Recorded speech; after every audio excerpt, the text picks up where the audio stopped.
Hello and welcome everybody to the latest edition of the Buy Round. Today's guest is a man with quite the career in rugby league. In fact, I should say he's had 3 careers in rugby league. Person I've worked very closely with. Welcome, James. Ben Ikin. Good to see you. Likewise, mate. You're looking as fresh and as young as ever. Thank you. I could say the same about you. Yeah, Well, no carting the ball up out of your own end.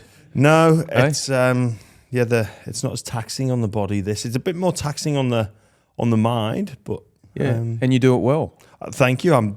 You've always been a deep thinker. Learnt from the best. Learnt from the best. Yeah, Billy Moore still raises that too. But he says it in a way where he remains deeply offended that I would tell him to stop talking. Yeah. Discipline, Mate, James. Discipline. Discipline and control of the group. You were an expert at controlling where the conversation went, and it was your job to do that, and you did it fantastically. I loved watching you operate that room. And your job today.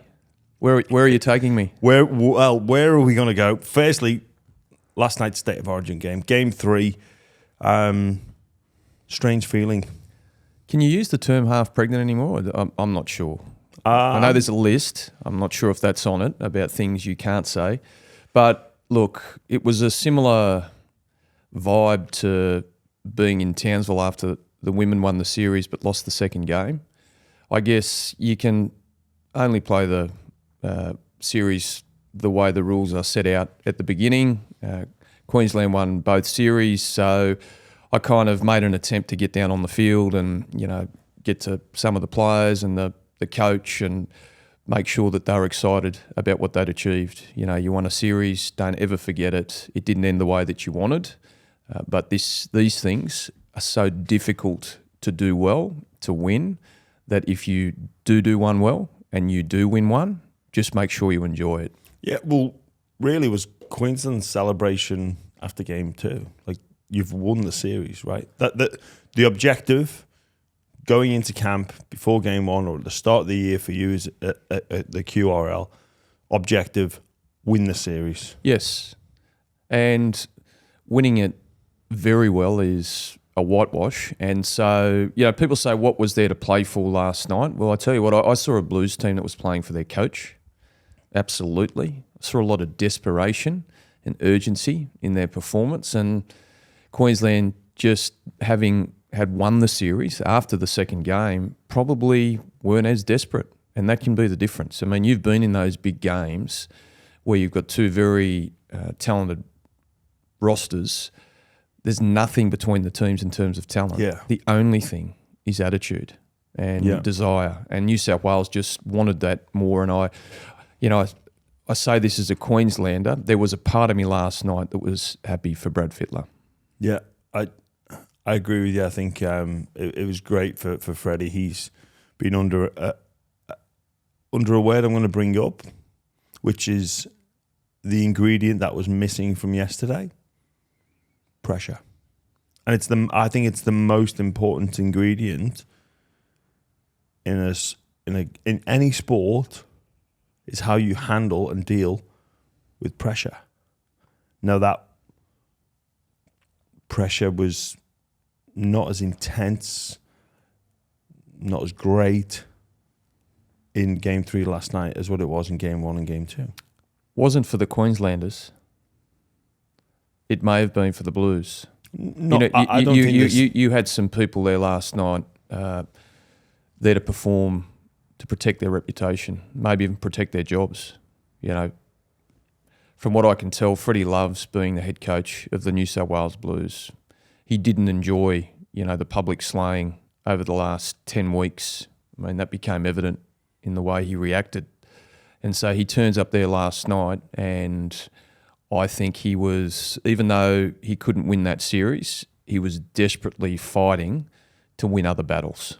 And that with that comes pressure. Maybe it's not the same pressure that would have been there in the first 2 games, but there would have been pressure there for him last night nonetheless. Yeah. So where I'm sort of trying to steer this to is, should we have a game 3? And it's interesting. So we live in a bubble, right? And we know what we know. And it just happened in rugby league. It's a best of three. It's a 3-game series, no matter what. And if if one team wins 2 games and then therefore wins the series, we go ahead and play the 3rd game. Now I've got some friends over from the States. They're coming for Origin. We'll go to game 3. And the question was, well, what if it's 2-0? Will that game go ahead? I was like, yeah. And they went, why? Because they come from a culture of best of 7 series. Yep. So once one team gets to 4, that's all she wrote. Well, that's good for them. We have a 3-game series where you get the opportunity to win 3-0. The Bledisloe Cup is one of the more famous sporting contests on the planet. They only ever play 2 games, and it finishes if it ends up 1-1. And the trophy goes to the side that won it the year before.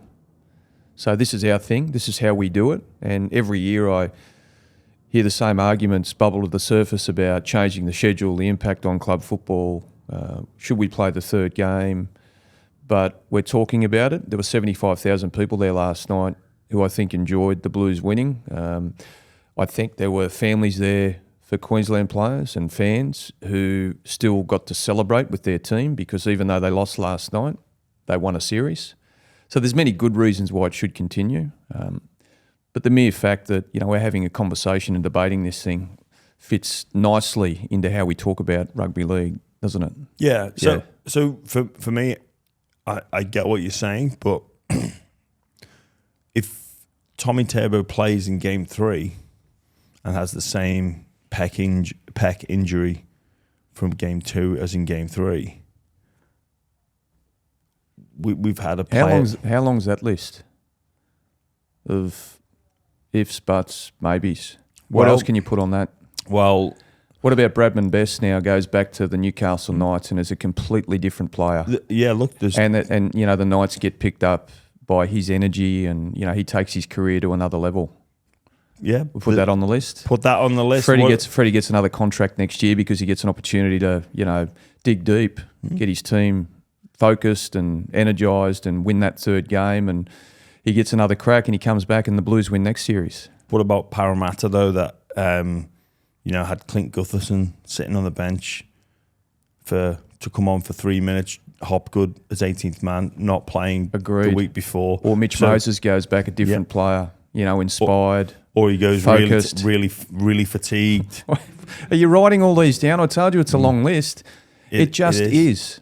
That's Origin. But then all the clubs complain about the impact of Origin. This would be, because it can be so consequential. Yep. It would lessen the potential impact. But it also allows us to compete with other sports on a level they could only dream about. So the halo effect of this series, which is so unique in global sporting terms, gives our game something rich and valuable that, sure, it has its faults, but, I think the positives far outweigh the negatives. Okay, but here's one thing that we would get, and we do get this anyway sometimes, but it's the greatest term in American sports, Game 7. We get Game 3, the decider. Can you imagine that? Like, if we've not had one for a while, we've got a decider. Could you imagine doesn't the excitement around Game 3, if it's a decider, hold true anyway? Yeah, well, it would happen, but if we don't have one, say for example, we didn't have one in this year's series, we wouldn't have had one, and then maybe Queensland win 2-0 the following year. We've not had one for a while now, and then bang, 2026. So these are the things you think about when you go running. They are actually, yes. They are. Look, I like to stew around with some ideas. I'm not sure that a decider holds any more weight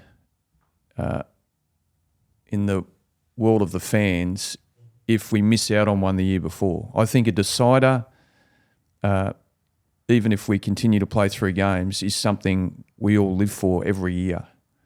That's I just don't think there's no Okay. connection, between the two. All right. Yeah. So we're agreeing to disagree here. Well, hey, I'm just putting it out there because So you haven't got a position on this? I just get well. It would basically. I've come to the conclusion it comes down to money. Yeah. Yeah. It's professional sport. Yeah. It's not amateur sport. Yeah. So it comes down to the money that Origin generates, and they sell the contract on a 3-game series. Yep. And for all the clubs and the fans and the broadcasters that complain about the quality of the NRL during the impact of Origin on other aspects of our game, one way to reduce that impact would be to not play a 3rd game if a team wins the first 2 games. So that's a small solution to what is a very big problem. Well, I don't know. I don't think your solution is as small as you're making out, and I don't think the problem is as big as you think. Okay. Yeah. I feel like you're exaggerating for effect. You become very tabloid. Oh, how dare you? How dare you? I'm an ideas guy. I like to... You're a broadsheet guy. Ben. You like nuance, detail. You're also a front rower. And I'm an outside back, so I'm going to just kind of settle down now. We've had a look at another angle from that conversation. You're on report, and you're in the bin. Listen, I love the way you think about these things. It's one of the parts of getting to know you that I find fascinating, is that your mind will wander and you're smart enough to put some meat on the bone wherever it goes wandering. But in my world, having grown up in Queensland where Origin is such a central part of the rugby league season, I would be in the camp of fighting not to change it. Yeah. For many good reasons, and you will also have many good reasons to kind of maybe have this thing evolve in a way that's more fit for purpose inside of I'm assuming the club competition. Mm. Yeah. You talked there about growing up in Queensland. Do you think it means more to Queenslanders? It does, but only because if you go back in time, the QRL and the Maroons existed before we had any NRL clubs. Whereas here in Sydney, the New South Wales Rugby League, which was born in 1907, competition started in 1908, had these brands, these clubs, these organisations that people here in this state, in this city specifically, really rusted onto. And so until Origin was created, we had a whole influx of Queenslanders into New South Wales, generally our best players, coming down here to play in the Sydney comp. And because of the rules back then around representative football, is New South Wales would dress up our best players in their blue jersey and send them back up and beat up on Queensland. Before 1980, the last interstate series that Queensland won was in 1959. And I think the ledger read something like, in that 21-year period, 56 wins to New South Wales, 4 to Queensland. And so it had just got to the point where a guy called Senator Ron McAuliffe, a passionate Queenslander, said, let's do something different. Anyway, so they come up with this Origin concept. Arthur Beetson, 35 years of age, captained the state, would go on to become the coach. They send out this Queensland side. That Queensland side wins, full of homegrown Queensland players, some of whom were playing in New South Wales at the time. And the legend is born. So we had a kind of huge population of Queenslanders that were very well balanced up until 1980. We had a chip on both shoulders. And the Origin thing came, and we're like, now this is how it should work. And so we bought in. And we didn't have NRL clubs back then, we had our BRL competition. And so we fell in love with this Maroons team, this State of Origin concept. And it's just grown and grown over the years. And it took New South Wales a while to figure it out, to actually start to take it serious. And, we had the great Steve Mortimer, who the best rap I could give him is he probably should have been born a Queenslander. just how passionate he was. Come in, captain his state, win a series, then all of a sudden now this thing became important on both sides of the border. But it started with us first. We drove hard for the concept. We won the games. We felt the pride in that jersey first, and I think that has never dissipated. So I can tell you this, you live down here, and I don't know how New South Wales rugby league fans react to a Blues series victory. In Queensland, when the Maroons win, the whole state walks taller. I go into the QRL office now as the CEO, and the place is abuzz. You know, we've won 2 series this year, our men's and our women's, and everybody at the moment is feeling good about being a Queenslander. That's a very good way of putting it, Ben. I like it. That's a great answer. A great answer. Brilliant answer. History counts, right? Yeah. Yeah. Things come from somewhere. Yeah. Cultures emerge. Passion emerges because of a series of events. And just the way this whole concept was born and grew, it infected Queenslanders deeply before it, happened to New South Wales people. Yeah. That's a great way of articulating what Origin means to the people up there. Part of your role at the moment is appointing a coach for next season. Billy Slater has been very successful.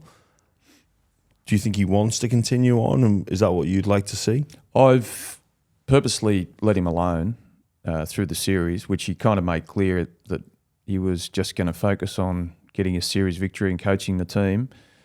He's very deliberate, Billy, about how he approaches his work. So I've respected that space, started some conversations with his agent, and as he said last night in his post-match press conference, now is the time to go home and discuss with his family about how Origin fits into his work schedule for next year. The thing I love about Bill is that family is important. It's his priority, and I think that helps shape him as a coach. That sort of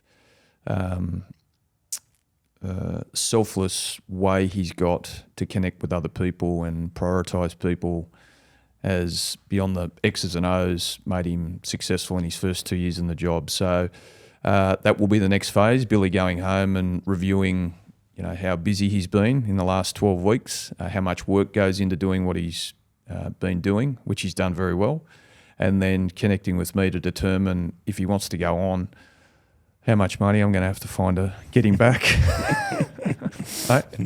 Again, it's professional sport. Yeah, it is. Is there a time frame in your mind? Yeah, next month or two. So I think there'll be a process we'll undertake where we actually review the series. Have a look back on the State of Origin program, both of them, the men's and the women's. The coaches will be included in that. Take a deep dive into all the parts that sit inside the program, see what was good, what could be better, and if it's going to evolve again and improve, how we make that happen. And then, that, I think, process that there'll be a few people involved in that ultimately will land on my desk will help him get clear on, how keen he is to go again next year. And then once he's established that he wants to go and he's got a sense of how he wants to do it, then we'll sit down and negotiate terms. But I'd say next 6 to 8 weeks would be a good time frame. How much do you actually pour over in that review? Like, a lot of fans hear it and, well, the review is, Queensland, when it mattered, they turned up and they won. What are you reviewing? The training facility, the gear you wear, the camp facilities, what all of that. Yeah, the budget, the food, Yep. So inside of the athletic program, and this was kind of my deep dive when I took on the GM role at the Brisbane Broncos. We hear a lot about the high performance system, and so if you're using the system analogy, systems have parts, right? and they interconnect, they interrelate, and the goal of the system is to produce an output. So if you're going to maximise the output of the system, you have to understand what the parts are responsible for, what high level of capability looks like for each of the parts, and then most importantly, how those parts need to connect. Because, you may have heard me roll out the old systems theory line before, but the output of any system is determined by a couple of things. The capability of the parts and the strength of the relationship between the parts. So you're looking at, the coaching element, the S&C element, operational element. So that's sort of budget, logistics. You've got the well-being element, the family element, the cultural element. So you can break it up into a million pieces. But for Bill, it's understanding, okay, what are the parts that you think are important? Let's take a deep dive into each of those. Were they performing at the level that you wanted them to be? And if not, how do we make them better? And then most importantly, how do each of those elements inside your program connect better to improve the output of the system? Is there a danger of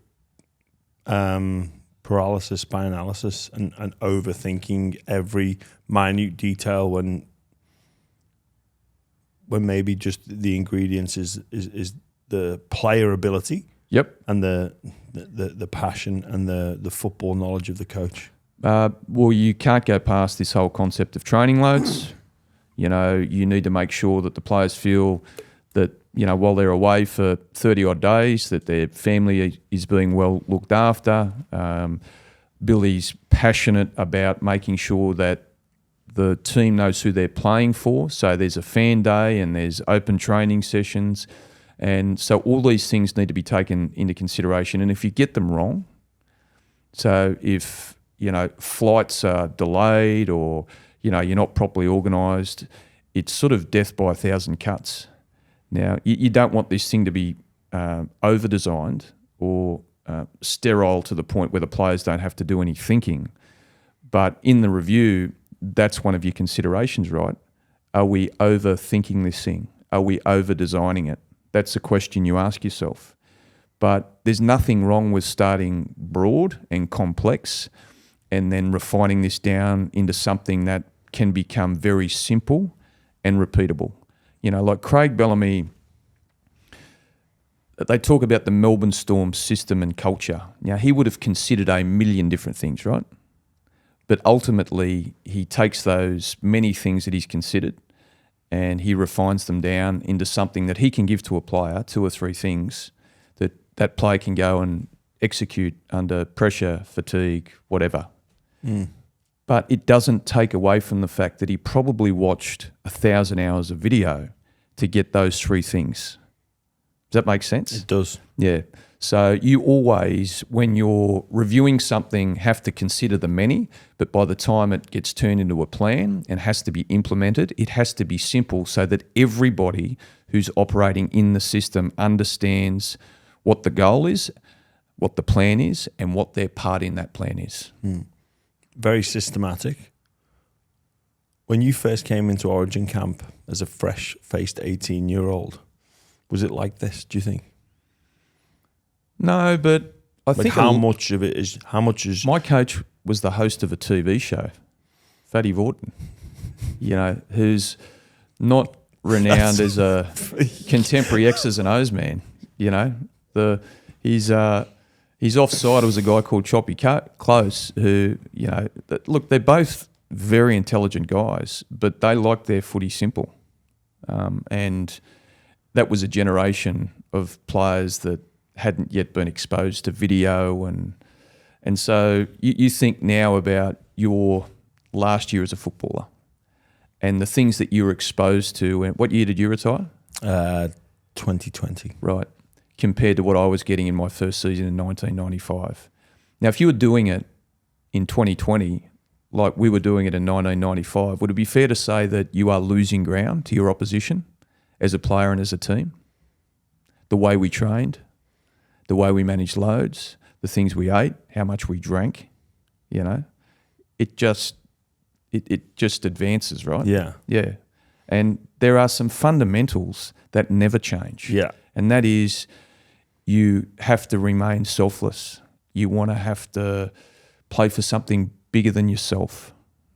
You have to get connected with your teammates. You have to have good attitude and good culture. How you get it, the methodologies behind that have become a bit more sophisticated, but the fundamental is still there. And so I look at 1995, and my coach on my first day in camp didn't know who I was. Now this is a great story. It was about to come up, but mate, seriously, I'll let I'd played 3 first grade games, so it's understandable. But if you think about Origin, and back then it was still the case, it's the highest profile event we have in our game. It's watched around the world. And so could you imagine that a player in one of those teams turns up to camp on his first day and jumps in the elevator to get up to the team meeting, only to find the coach in the elevator beside him, ignoring him? We get out the lift together. Coach gets sense that player is trailing in behind him because he's in his team. Coach turns around, looks player up and down, says, "Look, mate, this floor's for State of Origin players only. If you want some autographs, you'll have to wait downstairs in the foyer." And from that point, we go on to win that series 3-0. There's a reason that series victory is called a miracle. And it started right there. How did you feel when he said that? Well, seriously, what? Fatty just did his old-fashioned head wobble and said, "Well, you better come on in then, son. We've got an Origin series to win," basically. After I introduced myself. And so I did, and he took me around, and he was, we're great mates now today, Fat and I. One of the amazing things to come out of it. And he takes me in. We connect with the rest of the team. We then go into a room, and Fatty stands up in front of the group and tells us that Origin is not about talent.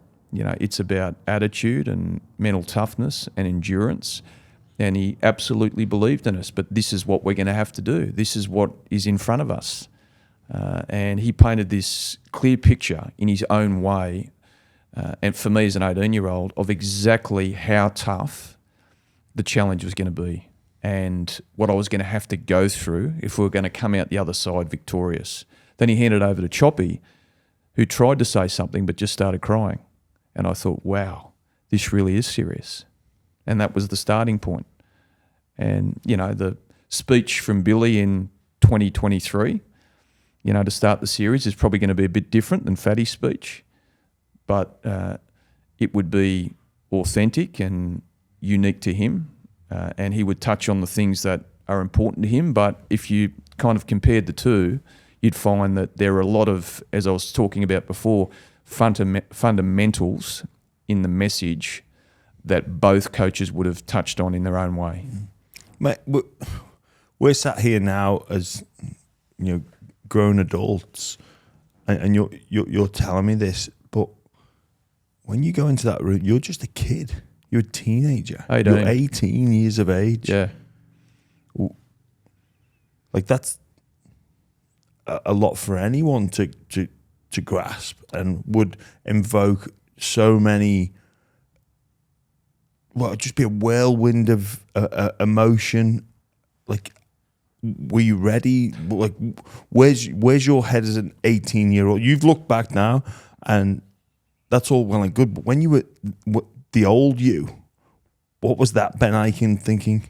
It was just a flurry of nerves and not much more. Because at 18, the beauty about being 18 is you don't think much about the consequences of what you're doing.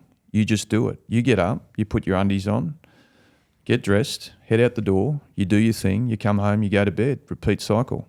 And in scary moments, you get scared, but you're not at that point in your life where you're layering everything that happens to you with a story. You're not thinking about what other people are going to think. You remember when you're 18, you drink 4 million beers, get up the next morning and put the clothes on and go to training, train the house down. You're not thinking about you haven't got the horrors. There's no regret or guilt about what you did the night before. And if someone does say, mate, what about you did this last night, you just laugh and move on. And so for me as an 18-year-old stepping into that environment, all I remember was I was nervous. But I'd been nervous before. Yeah. Yeah. And this is a big thing, but there was none of that stuff that kind of starts to, as you become a bit more worldly and think a bit deeper about life and worry about things that are out of your control. I wasn't at that point in my journey yet. So I just listened to the speech. I watched Choppy cry and then went out and did what I was asked to do for 3 games that we won. So I just want to take you back a little bit to those playing days. So I know how meticulous you were in your preparation for the 360 show. Like, so one example is there'd be no golf on show day, right? So Monday, Tuesday, Wednesday, despite the fact the show doesn't go on air till 7:30? 6:30. People would invite you for a game of golf Monday, Tuesday, Wednesday, and you said, not on show day.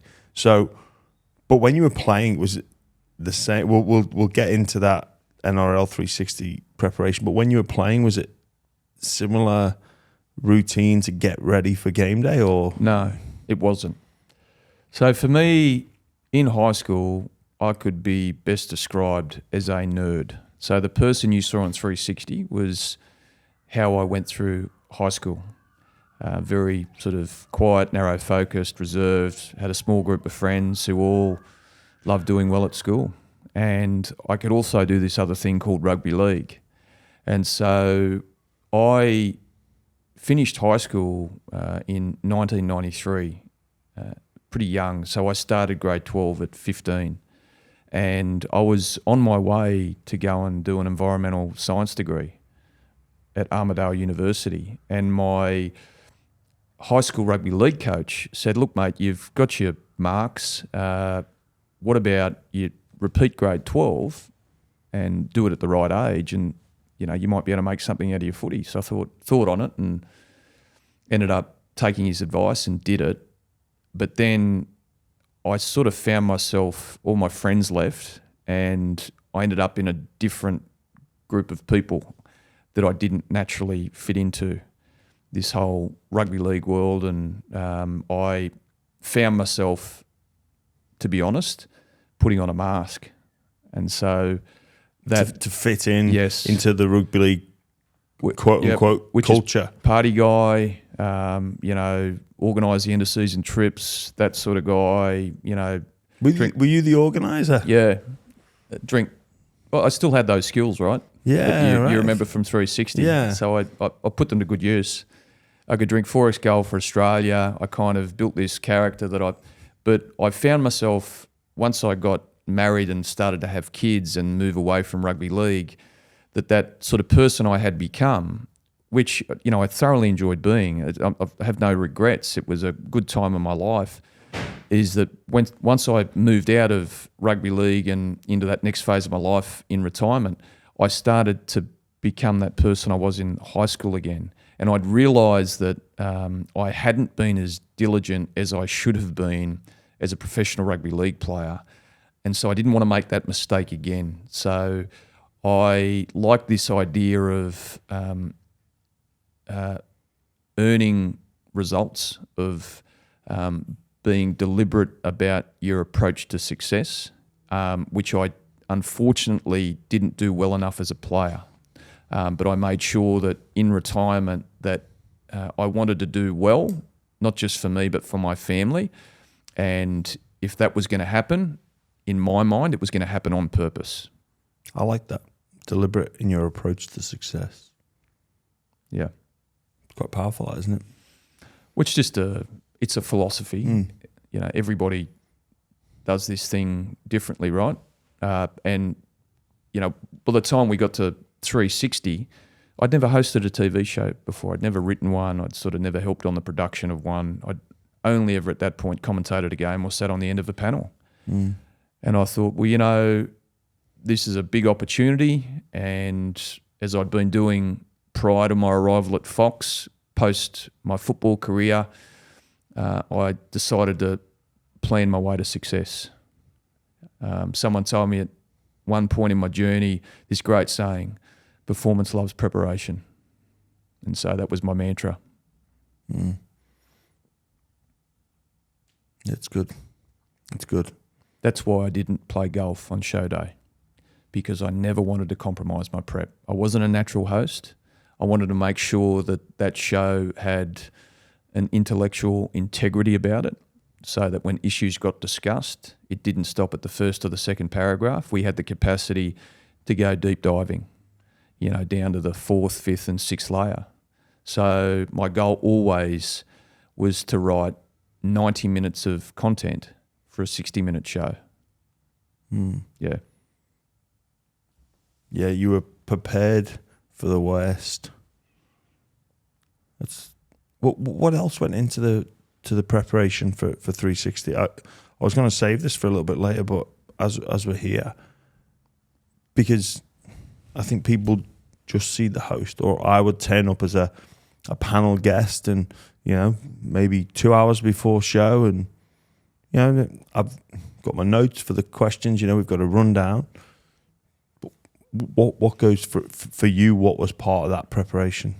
So we generally start about 10 o'clock every day with a production meeting. So producer, myself, Kenty, and we'd unpack what was sitting in the news cycle. I didn't have great news sense. It improved over time, but understanding, what were the issues or stories that needed to lead the show. So I'd be part of that conversation, but ultimately I don't think my news sense ever got really sharp, but that was the job of the producer, and Kenty had great news sense. So once we sort of determined, in a sort of half hour, 45-minute chat, what we were going to unpack on the show that night, I'd then just go to work building conversations. So taking deep dives into each of the issues, figuring out what the important components were, what were the things that interested me, where I wanted to take it. And so, you'd end up with kind of a 10 or 12-minute conversation and a series of questions or topics inside the headline that I thought were interesting. And that would then form, I don't know, let's call it anywhere between 10 and 15 conversations that would fit into 4 segments over 60 minutes. Yeah. And sometimes that would sit at the top of the show, or sometimes I'd hold stuff back because I knew that James Graham was coming on and that was going to fit right in his wheelhouse. And then I knew and understood what every single one of the guests brought, what their strengths and weaknesses were. So my goal was then to play to your strengths, and the hope was that come the end of the 60 minutes that the subject matter was interesting enough that people wouldn't change channels. Yeah. You did make everyone. That's really interesting. That to say you understood people's strengths and weaknesses, and for the greater good of the show, you've got to get the best out. The show wasn't about me, right? So that the show wasn't about Kenty. The show wasn't about any one individual guest. The strength of the show was the show. So I always made sure that the show was the priority. But people enjoy watching like exchange of debate, exchange of opinion, different point of view. The show doesn't work if everyone on there goes, yeah, bet you bring up a topic. Well, you're on the money there, yes. Ben. So my goal never ever was to be a good host. It was to make good TV. And so I had no idea, when I first started. So I was asking a lot of questions of, our original producer, Joey Bromham, who now runs Fox League. What does good TV look like? What are the elements? We're talking about the systems approach before.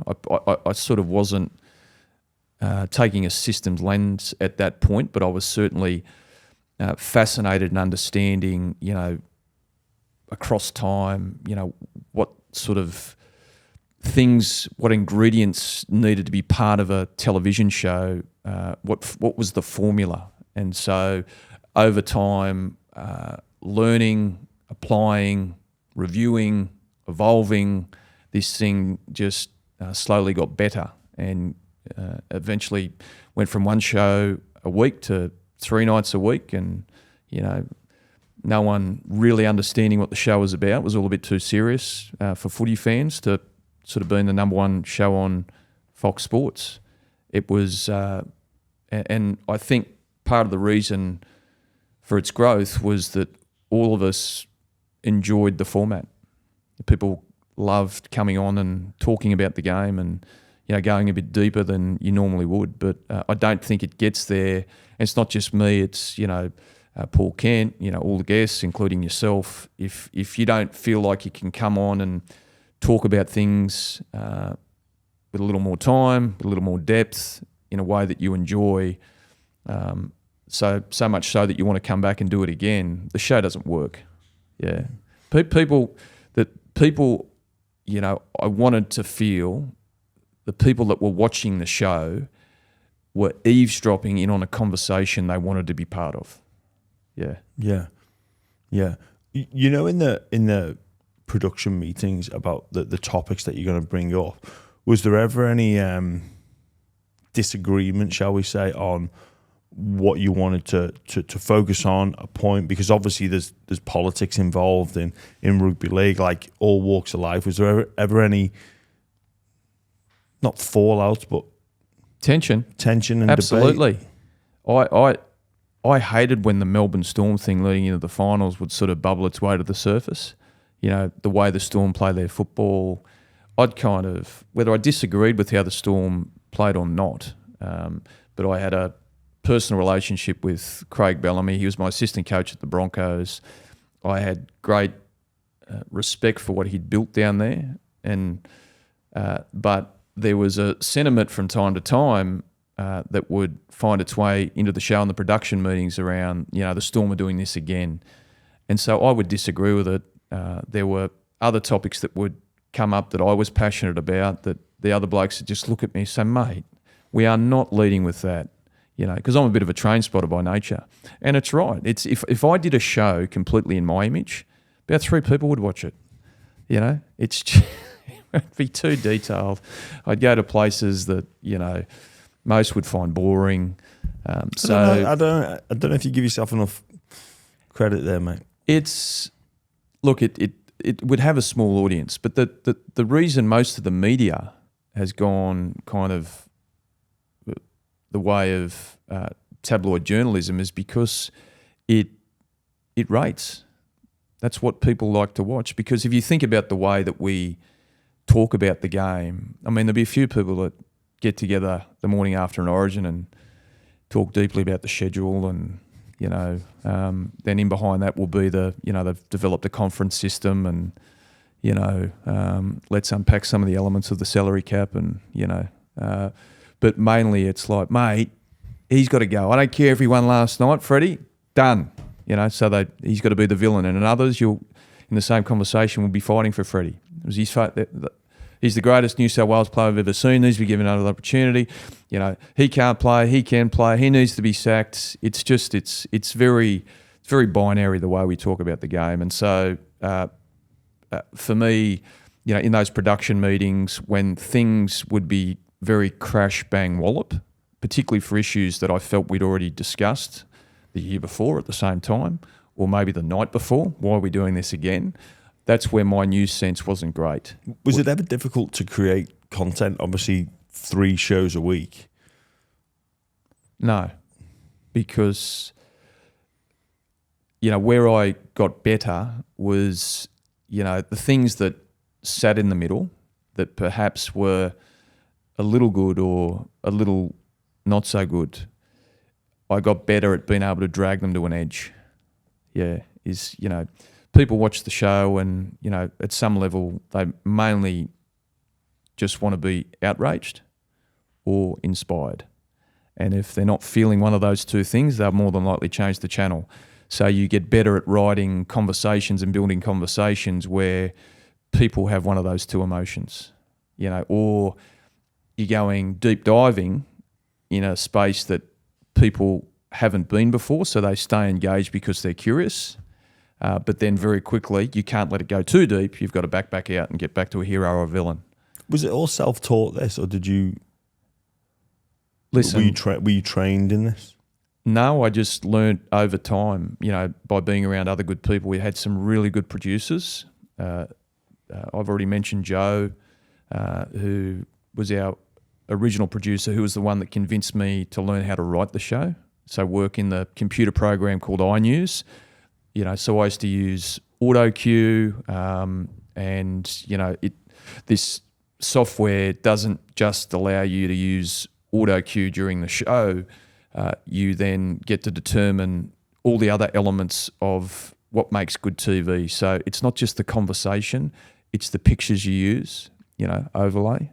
Yeah. The graphics. So you were involved in all of that as well? It was all about where you would place them. So I could be sitting there writing a conversation. I'd yell out to the guy who's still a producer, Mitch Diffin, Mitchy, mate, I'm going to talk about this State of Origin victory for the Blues last night.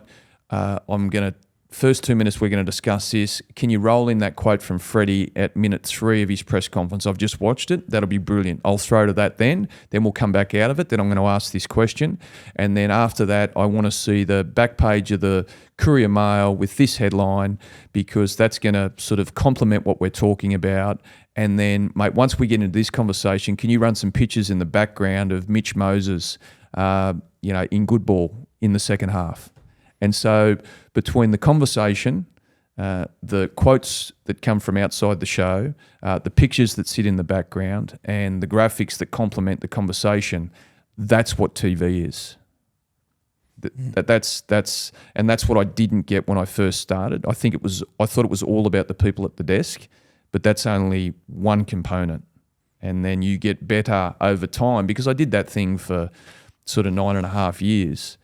Of understanding what goes where, and you form this relationship with your producer where you can almost finish each other's sentences. Yeah. He'll know what I want if I'm heading down a certain path with a conversation, and I know what he'll need to get what he wants on the show. So I'll call for it before he's even thinking about it, and know that, that's what he's wanting. Matt, one of the things I think about is it's great to have a plan. But just like everything in life, things go off script. And I think it's the old Mike Tyson quote, everyone has a plan till they get punched in the face. How did you react to the conversation going off script? Or did you ever have something that just completely just blew you out where you're like, or were you always composed enough to steer it back? Probably not at first. Breaking news would be the fart in the backswing. For someone that's very well planned. So this is just broken before we've come on air. The whole top of the show needs to be dropped. Yeah. So you just need to ad-lib your way into it. And so, AutoCue is good when you're first starting, but by the end, it's just all it does is provide you some discipline. So you've seen me before cut off a conversation, and all the AutoCue does mean is that you can stay in the conversation. Right up till the death, until you start to sense this conversation's done, we're moving on. I could just turn to camera and I'd have a little link in there, right? But over time, what you realised was it could go off script. You had to have a sense if the conversation was going down a good path or breaking news needed to come in. You built the tools to be able to do the entire show without AutoCue. I've done that. We've done a lot of OBs where there's none of that exists.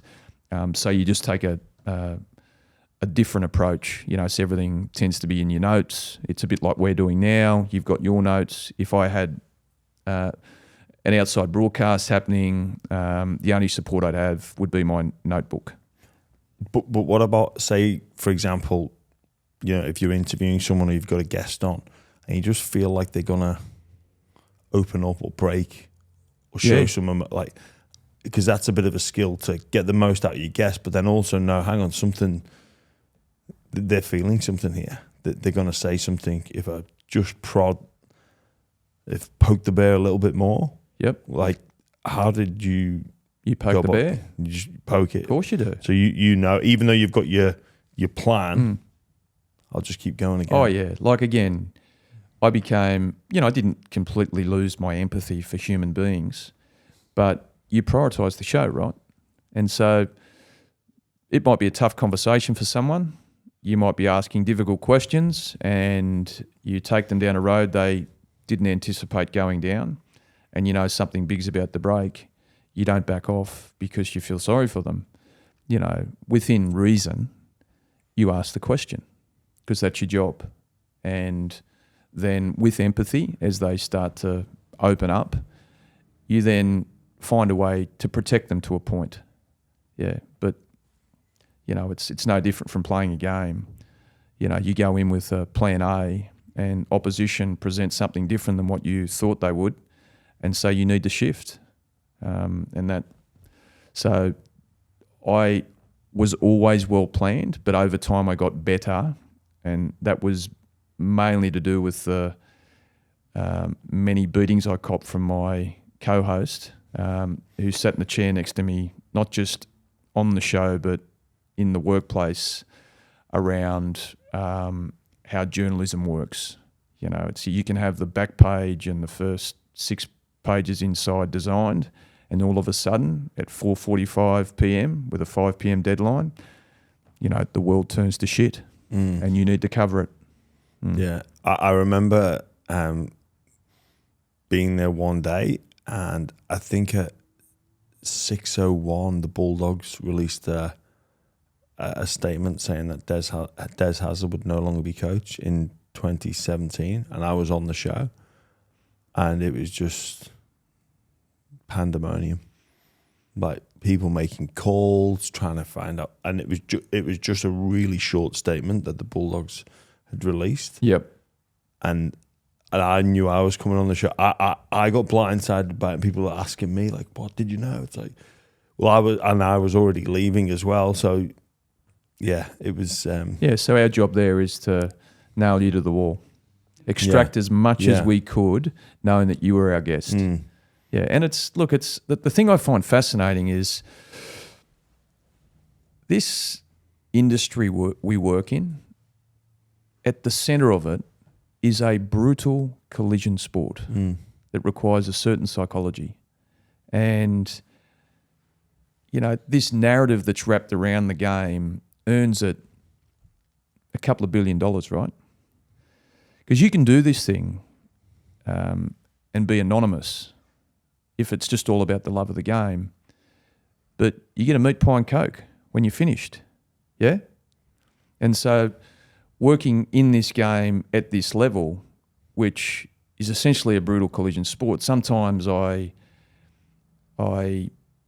not confused, but I find it difficult to reconcile how guys that do what you used to do in the way that you used to do it, which was effectively about playing tough, being tough, and then exploiting any weakness you could find in the opposition, can find it so difficult when there's some random person makes some random comment or some random journo provides some random criticism that can effectively put you in the fetal position in a dark room sucking your thumb.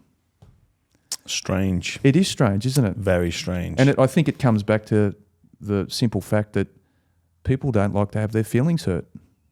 Yeah? It's an interesting one, that whole social media and negative comments, if you can't deal with them. Oh, it's complex. Really there's no easy answer to it. But you would think that those who do the thing that we used to do, the mental toughness required to do it, the physical toughness required to do it, that we would be best placed to be able to handle those things. I guess it's just the wheelhouse, isn't it, that you're in? Like, giving me as much physical punishment as possible, but that emotional one, it's still. Yeah. But don't tell me I'm a bad player. Yeah.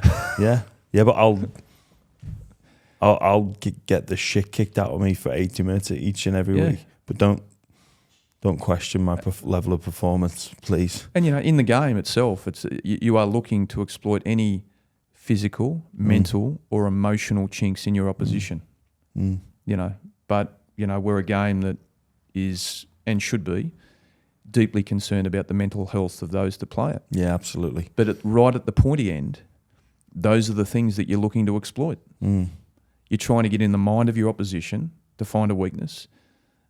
You're trying to win the physical battle, again, in what is a brutal collision sport. We're going to take a quick break from the podcast to tell you about AG1, the daily foundational nutritional drink with all your needs in the one place. I like to look after my health, and AG1 takes care of that for me. No more tablets, vitamin pills, all the health nutrition I need, all in the one place. Every single morning, it's as easy.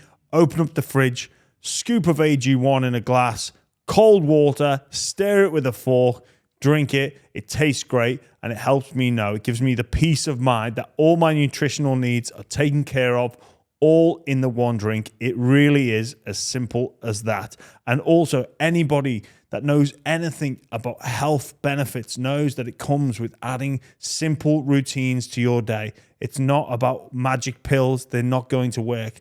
AG1 helps me be the best version of myself by having this new habit of every single morning having that drink. I know my nutritional bases are covered thanks to AG1. A lot of athletes are now taking AG1, and with 75 high quality ingredients, it's no wonder why. If a comprehensive solution is what you need from your supplement routine, then try AG1 and get a free 1-year supply of vitamin D and 5 free AG1 travel packs with your first purchase. Go to drinkag1.com/buyround. That's drinkag1.com/buyround. Check it out. Hey, with the TV hosting and being involved in TV, do you miss it? No. I loved it while I was doing it. I shouldn't say I loved it. I'm not wired that way.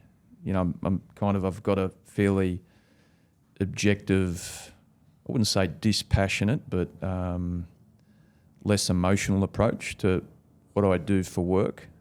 I go to work to earn a living, to provide for the people I do love. You know, so I've never sought to love or be passionate about what I do, because for me it's a little transactionary. I have taught myself to fall in love with doing what I do well. So it's more of a process. It's a challenge of personal mastery.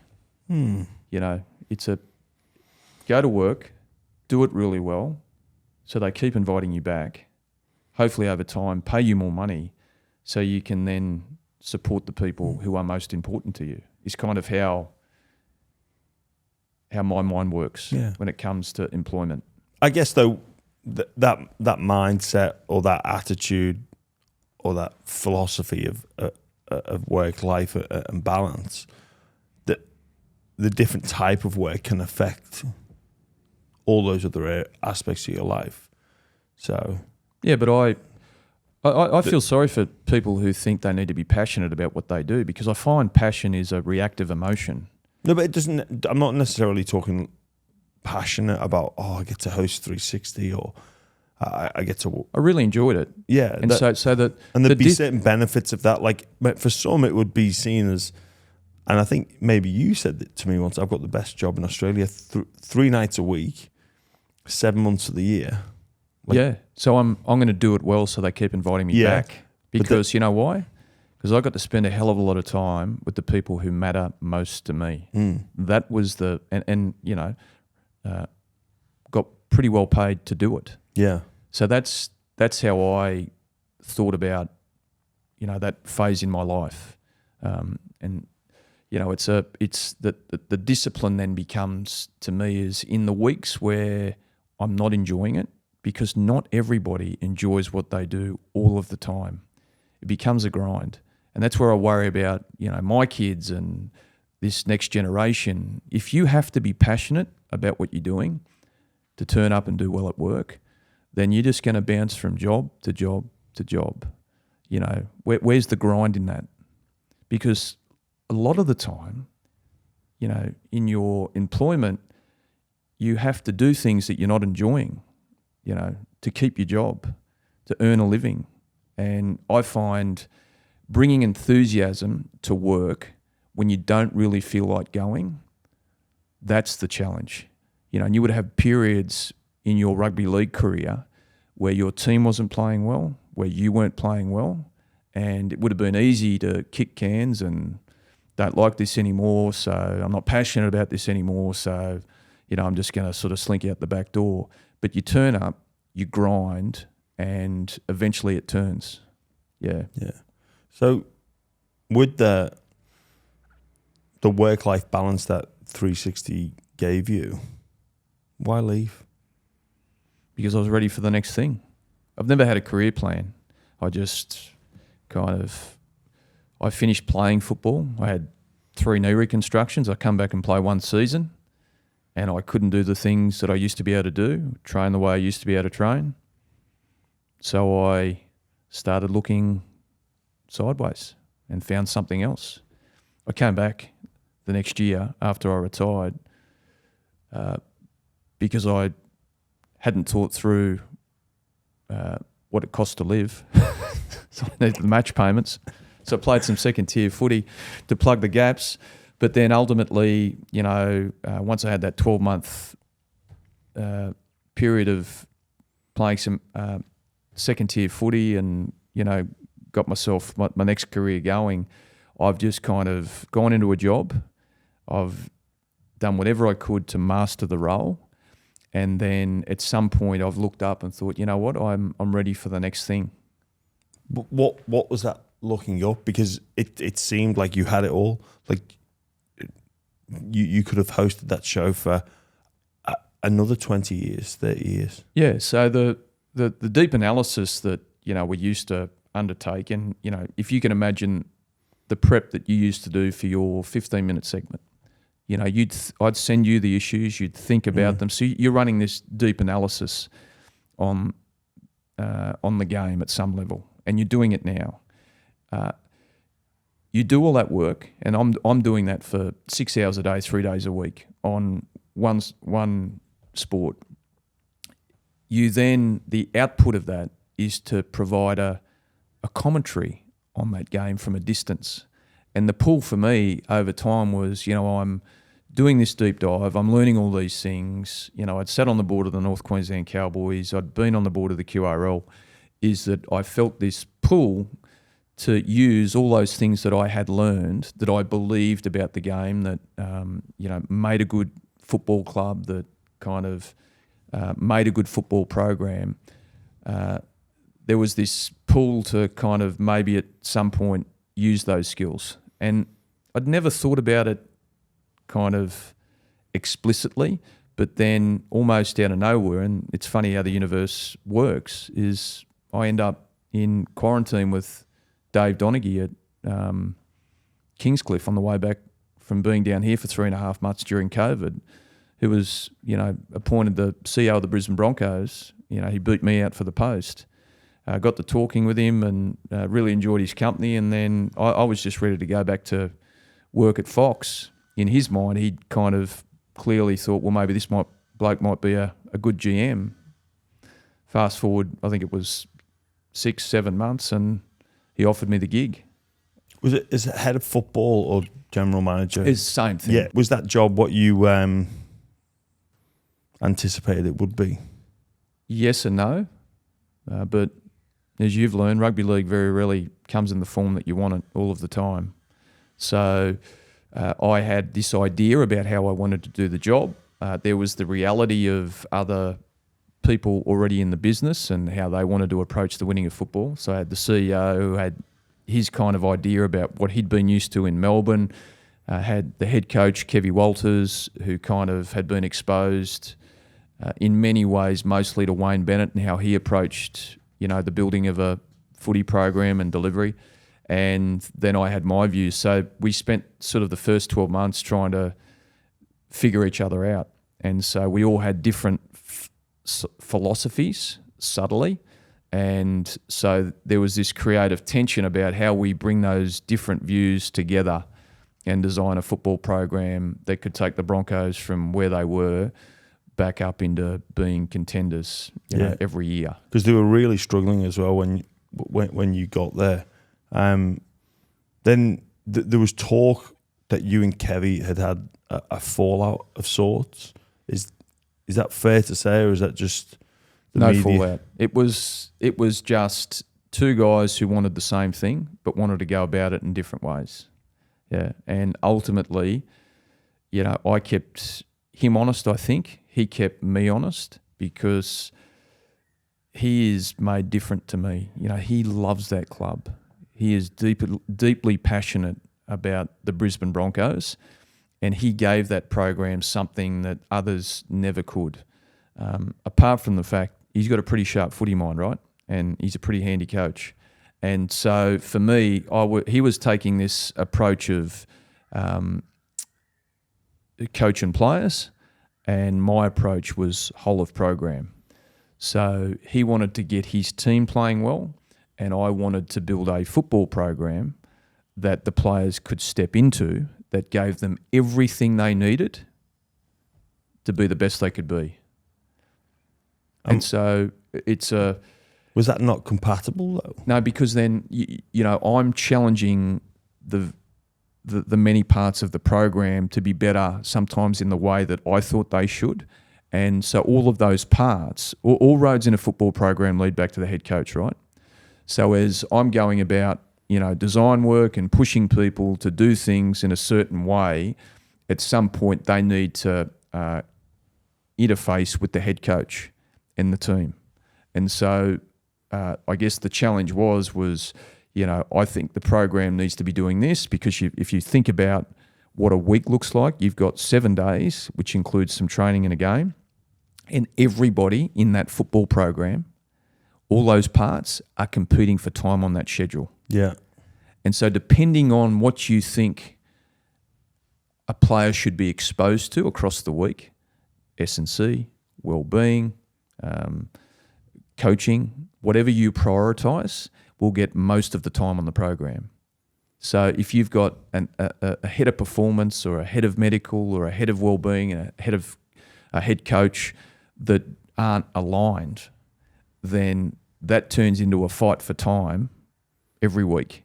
And that subtle disconnect between head coach or S&C and medical or GM and the commercial elements that sort of the players need to participate in as well, then that's where it breaks down. So it was for the both of us to understand, okay, this is what you want. These are your priorities. I have to accept that as the GM, and then you need to ultimately build something that is compatible to the head coach you've got. So that was something I had to learn, is because you go in wanting to do this job in your own style and your own image, and then you very quickly learn that, hang on, there's other parts here, and there's probably a more important person.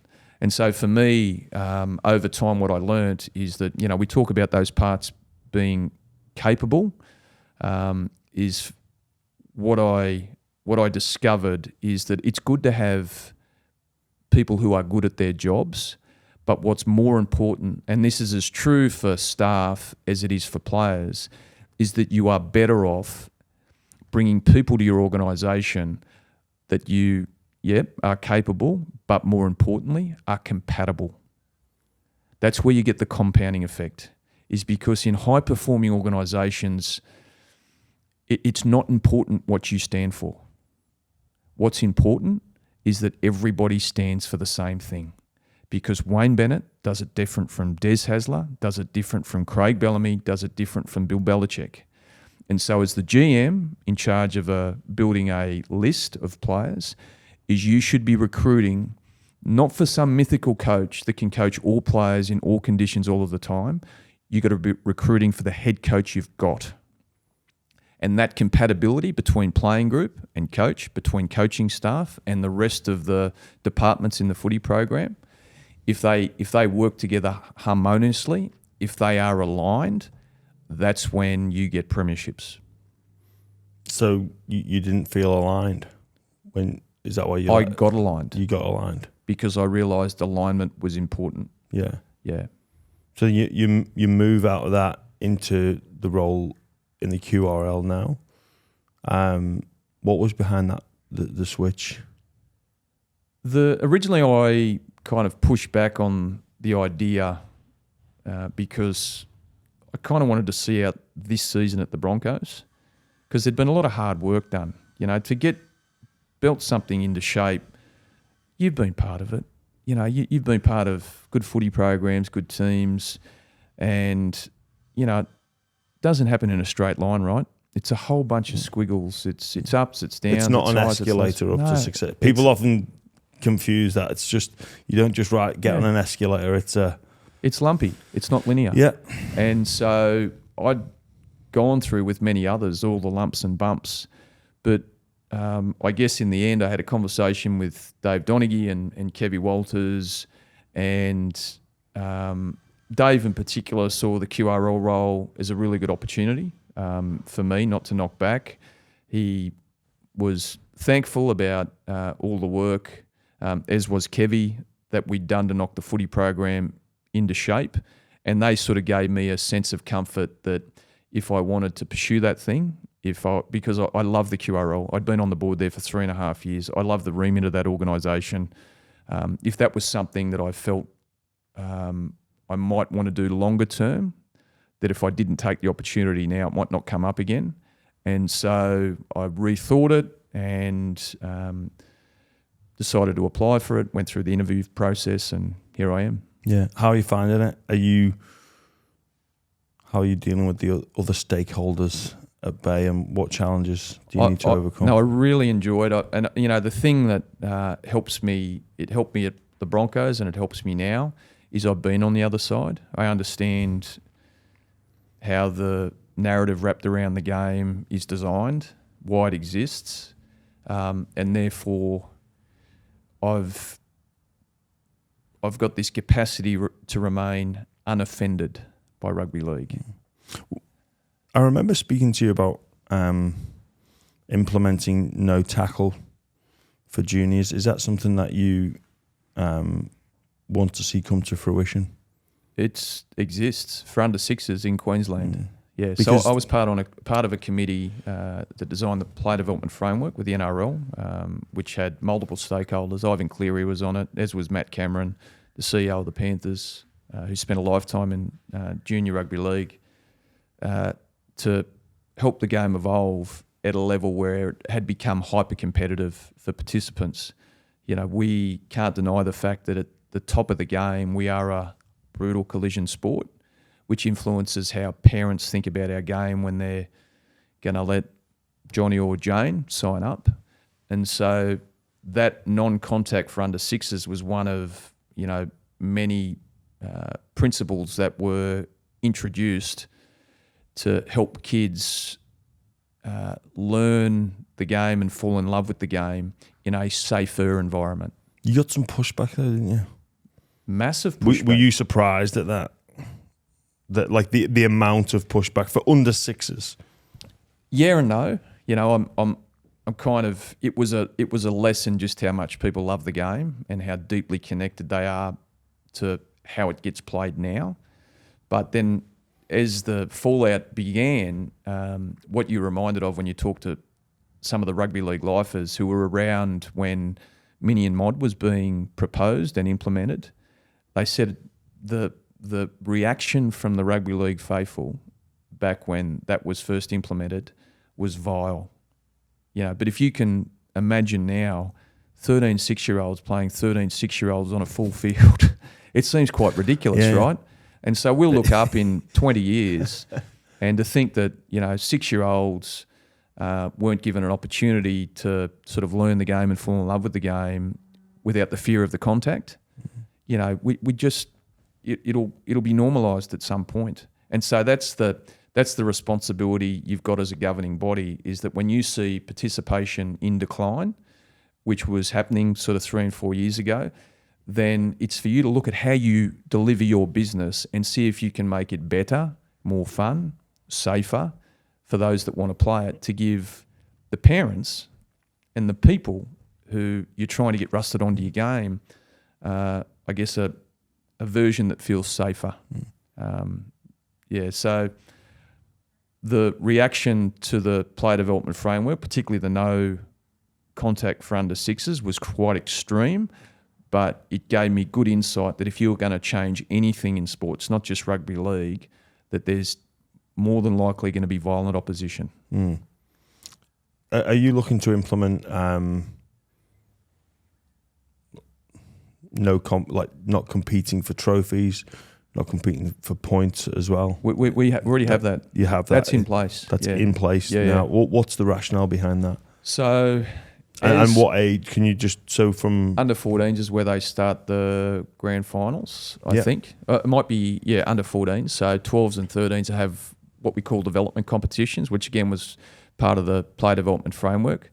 The rationale being that, unfortunately, in sport, as a governing body, you are sometimes having to write policy for the lowest common denominator. So, in case you haven't noticed or been to junior sport for a while, for many parents now, the journey to the $1 million NRL contract starts at 6. So, to give your son or daughter the best opportunity to get that contract, you need to be recruiting a team. You need to be winning competitions. You need to have a performance mindset. And so what happens is that that's not everyone, but in those sorts of environments, we get kids that want to come and play the game and fall in love with the game who get pushed to the fringes because it's just about the fun. You've got parents that don't want their kids in environments that become toxically competitive. And so you need to make sure that the game you are delivering for everyone is accessible and fun and safe and happens in a way that they will come back. Because what you find is that kids figure out who's winning, who's losing, how to compete without adult intervention. Kids can figure it out for themselves. Yet, when you're changing how the game gets played for kids, the weird part I've discovered is that most of the time what you do to get a sense of what that experience is like is by surveying the parents. And so when it comes to under 6s not tackling, unless the parents are providing some negative commentary about the environment the kids are going to be stepping into, you should be tackling back in my day, all the carry on.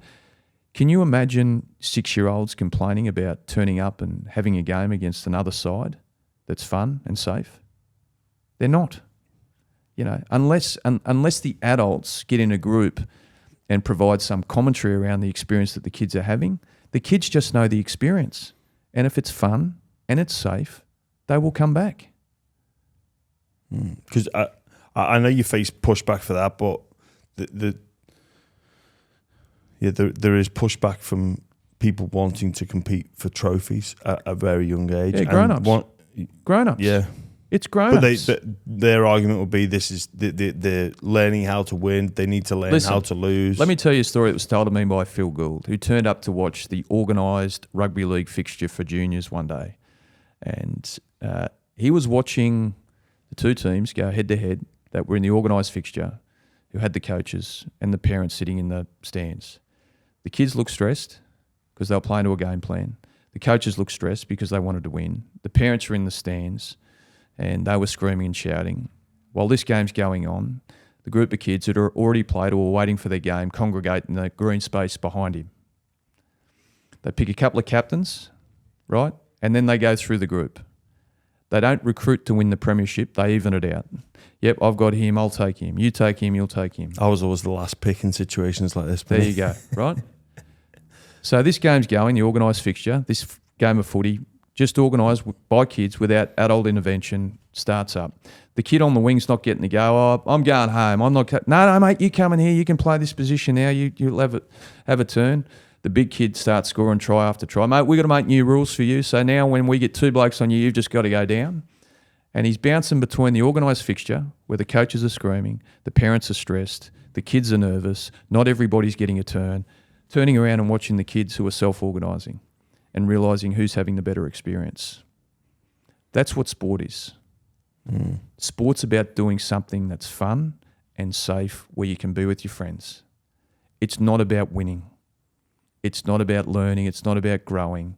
That's just the byproduct of being in a fun and safe environment where a group of kids are playing together. That's it. And your job as a junior coach is only to do two things, is to create an environment that is fun and safe where all kids feel like they're being included. Yeah. Give them that and participation will go through the roof. So you think this will excel the product in the end, i.e. the NRL and the standard? Because people will say, man, we've always done it and look at what we get, and we've always seen incremental improvement in the product that is the NRL. But it changed because ambition for children changed, because sport became a legitimate career. So you had this ambition for professional outcomes find its way into junior sport.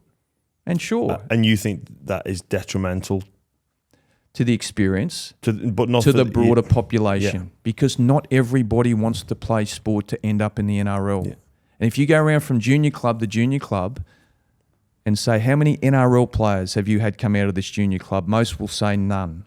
And so then you ask yourself, if that's the case, why is the system designed to produce the next NRL player? You think about touch football on a Wednesday night. You don't need a coach. Generally kids find a group of people to go or mates to go and play with. They play at the same venue every week. There's a referee. They might have a coach that teaches them the basics of the game, but ultimately it's the kids that determine the outcome. And then the next time they see each other is the next Wednesday night, back at the same venue. Yeah. It gets competitive, at the elite level, but mainly, you just want something that kids are enjoying. That should be your job. It's interesting that setting the perfect environment for child development and athlete development, because I think, unfortunately, it's the narrative that gets sold. So the Tiger Woods narrative, for example, basically given a golf club at a month old, and that's, if Tiger's dad was doing that, then that's what I've got to do. Like early specialization is good. Completely cut off all of the sports when it's actually counterintuitive, because generalists triumph in a specialized world. I don't know if you've read that book. It's really interesting. Do you want to know how many budding professional golfers who are exposed to the same sort of environment as Tiger Woods hate the game and hate their parents? Yeah. He is 1 in a million. And so for the other 999,999 people that had the same experience, they loathe the game. Yeah. Well, Federer, he only started playing tennis properly, I think, about the age of 14, 15. He played all of the sports growing up. And it's, I've listened, I think it was Malcolm Gladwell and someone debate about early specialization versus you should expose your child to a multitude of sports. And it doesn't work for gymnasts. And there's a couple of other sports where it doesn't. Like, you need early specialization for especially female gymnasts. But most of the sports, it's like you don't need to focus on becoming a champion at 7. Being the best player in the the club, the team, the state. Let the child choose. And if the child chooses to play summer and winter cricket, it's because they love cricket. Yeah. But if dad or mum is forcing child to play summer and winter cricket because they want them to be the next Mitchell Starc, then fair chance is that child's going to burn out, going to end up hating the game, and nobody wants that. No, I saw so many kids when I was coming through not that long ago, even in England, just like could have been so good, or you could work with something, but unfortunately the reason it didn't work out was probably for the parents, or because of the parents. It's paradoxical, because having gone through the player development framework design piece and then implementation, what you realise is the worst thing that ever happened to kids' sports were the grown-ups.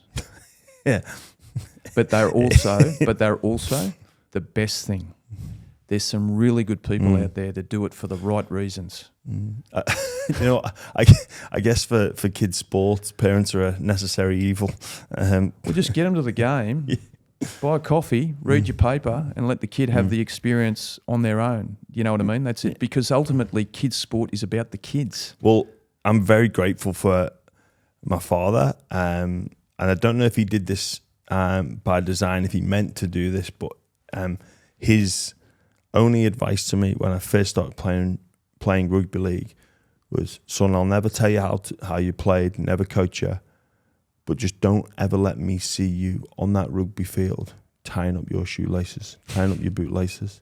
So it gave me a singular thing to focus on, preparation, but also I didn't get the outside interference. I was always, you did well today, son. How do you think you went? Yeah. That conversation in the car, but no, you got to do more of this, you got to do more of that. Just give me that one thing to focus on. It's the only thing you need to say to your child after they finish the game. I really enjoyed watching you play today. Yeah. Conversation over. Now it's time for the show. Brought to you by Tooheys. How do you feel? I feel like a Tooheys or two. Is about teamwork and the ultimate spine. You've played with and been involved with so many great players. So we want to pick apart your all-time spine, the ultimate spine. That's your 1, 6, 7, and 9. Cameron Smith, 9. Alan Langer, halfback. Greg Florimo, 5'8", and Darren Lockyer, fullback. Nice. Yeah, Cameron Smith, death by 1,000 cuts, right? Yeah, stitch by stitch by stitch. He used to unpick the opposition. Alfie Langer, I used to be petrified playing against Elf because you knew the longer the game went and he hadn't done much, the more it was going to hurt when he flicked the switch. Greg Florimo, I play with at the Bears. I just found him a great competitor, naturally gifted athlete, and loved that club and still does, still works there. I grew up with Darren Lockyer. He's got his own statue. Yeah. His own highway. Yeah, what more needs to be said? Enough said. That's brilliant. Mate, we'll just find, I'll just ask this one question. Sliding doors moment that you think about? Wife. Yeah.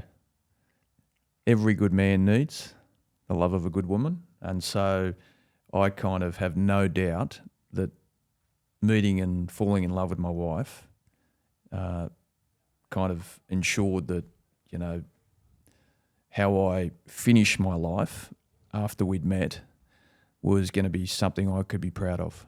Yeah. So it's the sliding doors of not meeting your wife versus meeting her. Well, I just think if Beth hadn't come into my life, I kind of think back on the person I was at that point and how I was approaching my life and some of the decisions I was making, and then the person I kind of evolved into, having someone that I deeply respected, who was my best friend, who gave me 4 kids, that I'm here today blissfully happy about where my life has ended up, and I've got no doubt that it's largely because of her. So if I don't meet her, yeah, who knows? Who knows? Most interesting person you've met? Wayne Bennett. Yeah. You know, fascinating background, you know, copper turned footy coach, you know, for those that have seen the Australian Story, complex upbringing, but, you know, remains relevant today because I think even though, you know, his X's and O's probably aren't as contemporary as some of the other coaches, his ability to lead, to teach, to guide young men is as good as I have ever seen.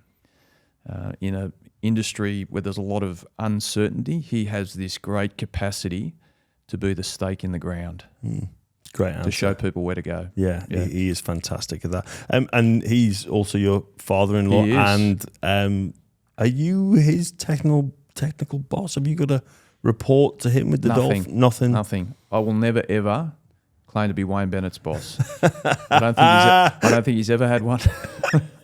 Do you do much work relationship with your role at the QRL and the Dolphins? Like, is there? No, not with Wayne. So my connection would be with their CEO Terry Reader and their Feeder Club CEO Scott Clark. But look, know this, that if I'm needing to think through something and bounce an idea or a problem off someone, I'll go to Wayne. Yeah. All right. Well, let's get you out of here, mate. I know you will be anxious at the time. I know you like to prepare and get there early. But thank you for joining us here on The Baron. There's so much we didn't cover. Maybe next time. But Ben, I've learned a lot from you in my time at 360. You're fascinating to work with. Really enjoyed watching you behind the scenes, and there was a word that if I was to describe you, it would be disciplined, incredibly disciplined. There's nobody that I know can sit there in a room full of pizzas and Thai food, and just have one small slice of pizza and then happily walk away. You know what they say, Jimmy? You don't put diesel in a Ferrari.